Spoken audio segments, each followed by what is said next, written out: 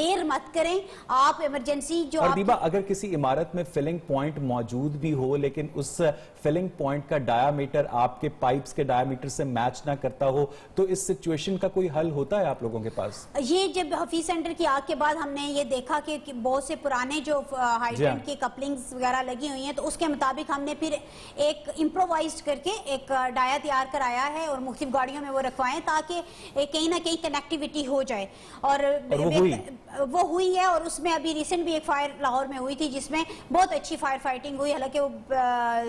پیل میں جو فائر تھی تو وہاں پہ چونکہ واٹر سورس بھی اویلیبل تھا, کپلنگ. بہت بہت شکریہ دیبا, ہمارے پاس مزید وقت ہوتا ہم آپ سے بات کرتے. ناظرین, ضرورت اس امر کی ہے کہ فائر سیفٹی کا جو دن ہے, فائر فائٹرز کا جو دن ہے, اس پر ہم اس بات کو یقینی بنائیں کہ ہماری عمارتیں آگ کے خلاف محفوظ ہیں.